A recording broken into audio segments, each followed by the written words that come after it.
हो नमस्कार, मी मृणाल पवार.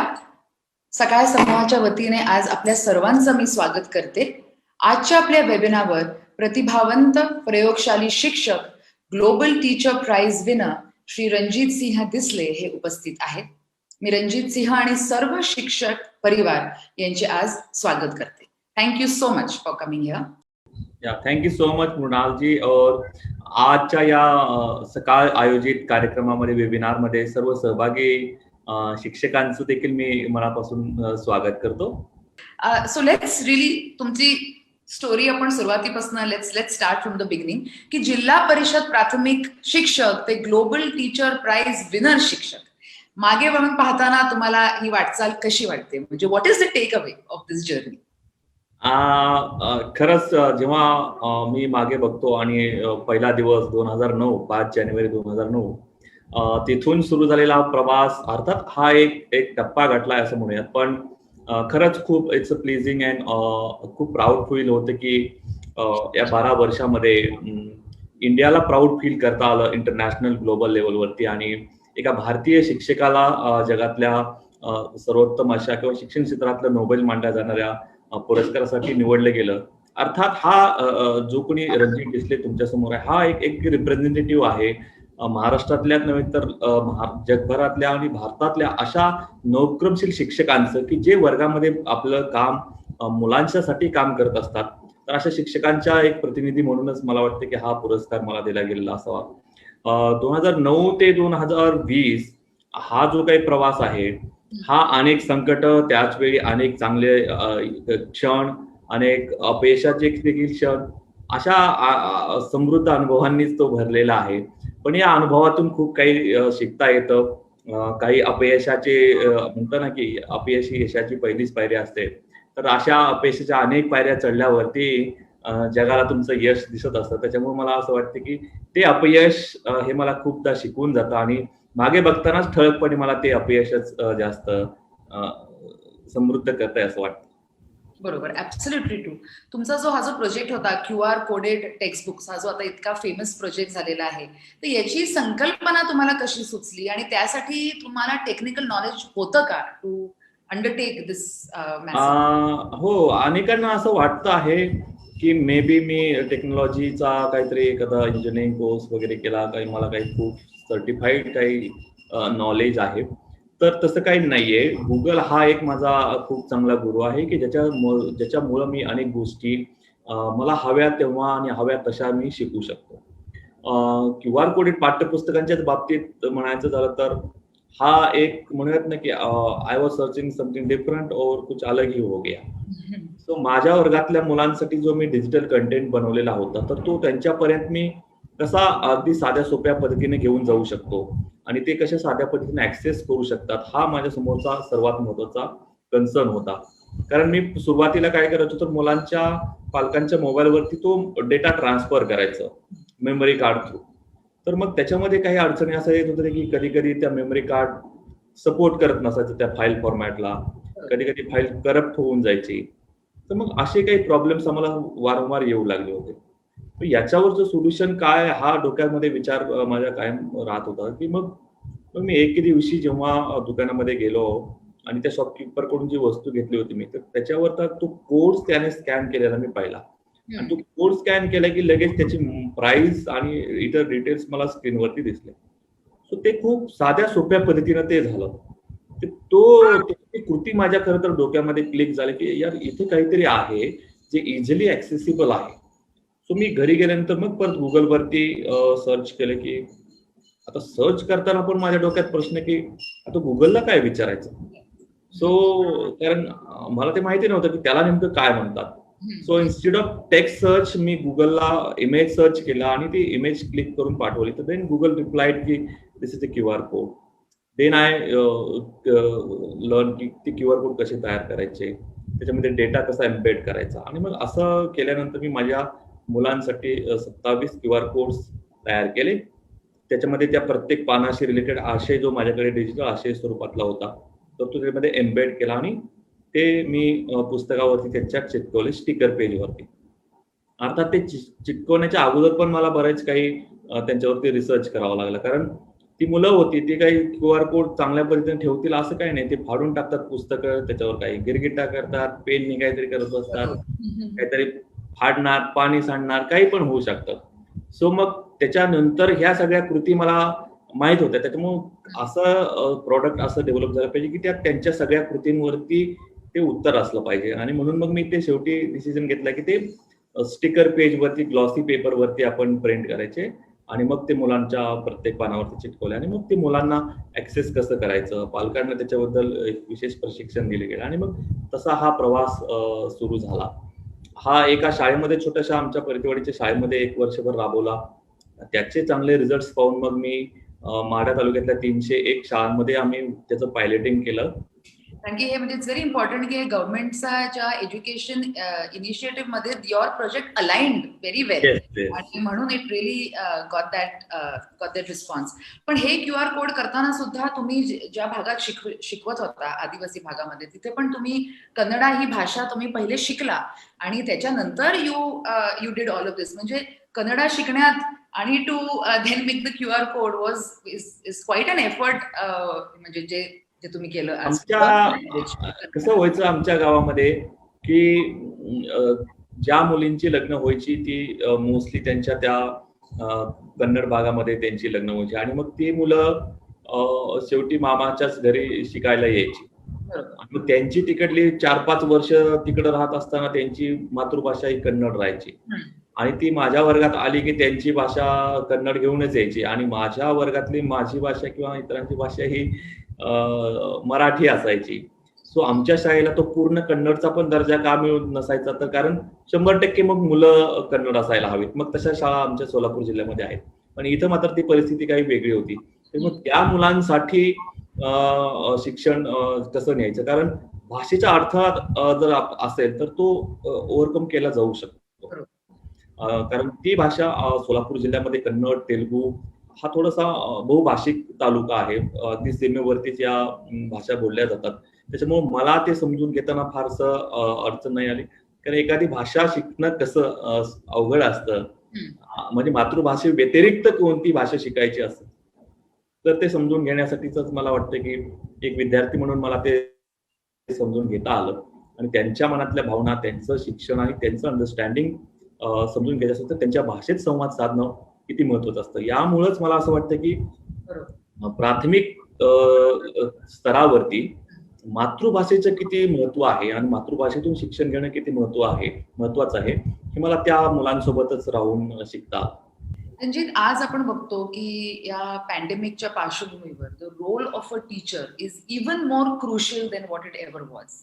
तर आज टीचर्स आपण म्हणतो की teacher is not just a knowledge bank, कारण की आज तुमच्या प्रश्नांची उत्तरं द्यायला आज गुगल आहे. पण आज आपण छोटी अगदी लहान मुलं सुद्धा काही प्रश्न असला शाळेतला तरी ते आई वडील आणि टीचर पेक्षा ते पहिले ते गुगलवरती आपला प्रश्न टाईप करतात. So the role of teacher has also change. म्हणजे teacher today is more of a mentor, is more of a facilitator. आणि आज आपल्याकडे इतकी मोठी टीचर कम्युनिटी आहे जी आज आपली चर्चा ऐकते आहे. तर कसं आज एखाद्या टीचरनी स्वतःला एम्पावर कसं केलं पाहिजे, म्हणजे technical knowledge, skills, global teaching practices, technology, या सगळ्याचा आज अभ्यास या टीचरला असणं खूप आज जास्त गरजेचं आहे, स्पेशली पॅन्डेमिक मुळे. कारण की आज सगळं teaching has been focused into digital learning. तर आज जे आपले जे सगळे शिक्षक आहेत, जे खेड्यापाड्यात, जे गावांमध्ये सुद्धा असतात, त्यांनी आज कशा प्रकारचं लर्निंग, एम्पावरिंग स्वतःला हे कसं केलं पाहिजे, सो दॅट हे जे ट्रेंड, जे डिजिटल रेव्होल्युशन जे झालंय, डिजिटल एज्युकेशन, याच्यामध्ये how can they stay on track, how can you be at par with the students. आता मुलांकडे चॉईस आलेला आहे. सो असं नाहीये की मुलांनी फक्त त्यांच्या शाळेतल्या शिक्षकाकडून शिकावं. So they have a choice. ते कुणाकडून शिकावं हे ते आता ठरवू शकतात, कारण तंत्रज्ञानाच्या मदतीनं त्यांच्याकडे आता बेस्ट टीचर्सचे ऑनलाईन लेक्चर्स आहेत. त्याच्या लेक्चरला ते सामील होऊ शकतात, त्याची काही फी असेल तर ते फी भरू शकतात आणि घरी बसून शिकू शकतात. सो आता ट्रॅडिशनल टीचर्सला हे ऑनलाईन टीचर्स पण रिप्लेस करण्याची दाट शक्यता आहे. It is always said that की technology can not replace a teacher, right? But teachers, those who are using technology may replace a teacher those who are not using it, right? So आता तो एक म्हणूयात की स्पर्धा सुरू होते. आता अशा स्पर्धेमध्ये जर आपल्याला टिकायचं असेल एक टीचर म्हणून, तर ऑब्व्हियसली आपल्याला त्या 21व्या शतकातल्या मुलांच्या लर्निंग स्टाईलचा अभ्यास करायला हवं. ते कशा पद्धतीने शिकतात आणि त्यांची व्हिज्युअल मेमरी जी आहे ती खूप शार्प आहे. ते व्हिज्युअल अस्पेक्टने लगेच व्हिज्युअल कंटेंट जो आहे तो लगेच त्यांच्या लक्षात येतो. कारण आपण जर एक पाहिलं तर असं काय म्हटलं जातं की teachers of 21st century are being taught by teachers of 20th century using that 19th century curriculum on an 18th century techniques. So हे आपल्याला आता बदलायला हवं. So you all have to be a teacher of 21st century. 21व्या शतकातले शिक्षक हे तंत्रज्ञानाचा नाविन्यपूर्ण पद्धतीने वापर करते. It should make learning more authentic and more joyful. ते आनंददायी शिक्षण तंत्रज्ञानाच्या मदतीने कसं करायला हवं याच्यासाठीचे ट्रेनिंग प्रोसेस हे शिक्षकांना आता करायला हवे. अगदी बरोबर. That is such a huge take away that technical skill आणि digital learning is very very important. पण मला सांगा की आज जे आपण बघतो की आज सगळ्या फॅमिलीजकडे सिम्पल मोबाईल फोन, खास करून ग्रामीण भागामध्ये छोटा मोबाईल फोन, टॅबलेट या सगळ्या डिजिटल इक्विपमेंट अवेलेबल नसतात किंवा इंटरनेट कनेक्शन सुद्धा सगळीकडे स्ट्रॉंग नसतं किंवा इव्हन ऑनलाईन शिकवताना पण तुमचा जेव्हा अख्खा क्लास ऑनलाईन असतो तेव्हा teacher also has to change, adapt और be creative in their teaching practices to be able to connect with that child. तर हे teaching practices along with digital learning हे खूपदा ट्रायल अँड एररनी टीचर्स स्वतः शिकून घेतात. पण to be more creative to teach the same subject, कारण की आता तुम्हाला त्या मुलाचं लक्ष तुमच्या स्क्रीनवर ठेवणं, कारण की at home he can be distracted doing many things. So याच्यामध्ये to keep the child engaged याच्यामध्ये पेरेंट्सचं सुद्धा इन्व्हॉल्वमेंट आज किती महत्वाचं आहे. Because now the teachers and the parent together have to participate in this blended learning. It is no longer just the child. म्हणजे आधी कसं व्हायचं, मुलगा शाळेमध्ये गेला की it was the teacher's responsibility. आता तुम्ही जेव्हा घरी बसून जेव्हा तुम्ही शिकताय तर it is equally important that the parent is also involved in that teaching practices is well. So हा पण आज एक डिजिटल लर्निंगचा आज एक चॅलेंज आहे. याच्याबद्दल काय वाटतं? व्हिज्युअली त्यांना चित्रपट, मूवीज, गाणी बघायची सवय आहे. So teachers are not actors, पण teachers how they gonna connect and engage classroom. For example बघा, आता माझ्यासमोर ही पाण्याची बाटली आहे, ठीक आहे. अजून समजूयात की आपण 2-3 ग्लास माझ्या समोर आहेत, एक लिंबू आहे, मीठ आहे, चमचा आहे, अशा सगळ्या गोष्टी माझ्या टेबलावरती आता ठेवलेल्या आहेत. तर मग मला सांगा की त्यापासून मी काय करू शकतो? या टेबलावरती माझ्या वस्तू ठेवलेल्या आहेत, तर मग काय करू शकतो आपण या सगळ्या वस्तूंपासून? ग्लास आणि टेबल, ग्लास आणि पाण्याची बाटली जी आहे. येस, बघा टेबलावरती माझ्या ग्लास आहे, पाण्याची बाटली आहे, लिंबू आहे, चमचा आहे, मीठ आहे, ह्या सगळ्या वस्तू पडलेल्या आहेत. आता आपण काय करायला पाहिजे या सगळ्यापासून? काय करू शकतो सांगा? तुम्ही कितीतरी सायन्स रिलेटेड एक्सपेरिमेंट छोटे छोटे त्याच्यातनं दाखवू शकता. कोणतंही एक सांगा, आपण काय करू शकतो ते सांगा. आपले टीचर्स खूप इंटरेस्टिंग उत्तर, क्रिएटिव्ह उत्तर देतात. वॉटर डेन्सिटी कोणी म्हणतंय? ओके, सरबत, lemon juice, water density, lemonade. Okay, great. Right. म्हणजे बघा, एक प्रश्न आणि त्याची अनेक उत्तर आलेली आहेत. राईट. सो दिस इज, आता आपण यातलं कोणतंही एक उत्तर सिलेक्ट करायचं. हा प्रश्न तुम्ही मुलांनाही विचारा की चला, रादर दॅन सेइंग की चला रे मुलांनो, आज आपण विज्ञानातला प्रेशर हा घटक शिकणार आहोत, त्याच्यासाठी आपल्याला हे साहित्य लागणार आहे. नो, या ठिकाणी तुम्हाला त्यांना विचार करू द्या. तुमचे विचार त्यांच्यावर लगेच उत्तरे येत जातील. Let accept it, everything accept करा. ते प्रत्येक जण ते काय म्हणतंय आणि जे तुम्हाला मग योग्य दिशेने घेऊन जायचे त्या दिशेने त्या मुलांना अलगद वळून घेऊन, म्हणजे त्यांचे उत्तर जसे ऍक्सेप्ट करत राहाल त्यावेळी त्यातली काही उत्तरं तुमच्या आहे त्याच्याशी रिलेटेड नसतील, तर मग ती उत्तर कशी रिलेटेड नाही ते तुम्ही एक्सप्लेन करत राहा. मग ते नाहीये, मग हे कसं करता येईल, याच्यात मध्ये असं काय केलं तर काय होऊ शकतं. सो अशा ओपन एंडेड प्रश्नांची रचना शिक्षकांना करायला पाहिजे. सो त्यामुळे काय होतं, मग मुलं कायम 20 ते 30 मिनिटाच्या क्लासमध्ये एंगेज राहतात. That is such a huge take away Ranjit. म्हणजे तुम्ही जो सगळा लेसन प्लॅन सांगितलाय, it's very very interesting for all the teachers to follow. Also याच्यात संबंधित माझा पण एक प्रश्न आहे की हा जो इनोव्हेटिव्ह आणि क्रिएटिव्ह जो लेसन प्लॅन जो तुम्ही आता सांगितला, त्याच्यामध्ये how can one learn that? म्हणजे हे लेसन प्लॅन शिकण्याचे काही वेबसाईट्स आहेत का? आणखीन काही टीचर ट्रेनिंग काही प्रोग्राम्स आहेत का? कारण की हे सगळे इनोव्हेटिव्ह क्रिएटिव्ह लेसन प्लॅन्स की आता तुम्ही सांगितलं पाण्याची बाटली आणि ग्लास आणि लिंबू, हे सगळं वेगळ्या वेगळ्या पद्धतीने प्रत्येकाला सुचायला वेगळ्या अनेक विषयांमध्ये, आणि हा लेसन प्लॅन करायला week after week, day after day, tremendous planning is also required for this. So अशी मदत कोणाला हवी असेल की मी हे शिकू कुठून, तर हे कुठनं शिकलं पाहिजे, म्हणजे कुठली? There are so many teaching communities, खूप साऱ्या टीचिंग कम्युनिटी आहेत. Just be a member of these communities. Just like national जिओग्राफिकची कम्युनिटी आहे, नॅशनल जिओग्राफिक एज्युकेटर्स कम्युनिटी आहे, मायक्रोसॉफ्टची कम्युनिटी आहे टीचर्ससाठीची, गुगलची कम्युनिटी आहे, ब्रिटिश काउन्सिलची आहे. त्याच्यानंतर तुम्हाला काही प्रोजेक्ट नवीन डिझाईन करायचं असेल तर तुम्ही PBL कम्युनिटीला जॉईन करू शकता. न्यू टीचिंग आणि त्याला आपण माय प्रोफेशनल लर्निंग नेटवर्क म्हणा, PLN, अशा अनेक PLN कम्युनिटी जगभरात मध्ये आहेत, विखुरलेल्या आहेत. तर तुम्ही तुमच्या इंटरेस्ट एरियानुसार, सब्जेक्ट नुसार त्या कम्युनिटीचे भाग होऊ शकता.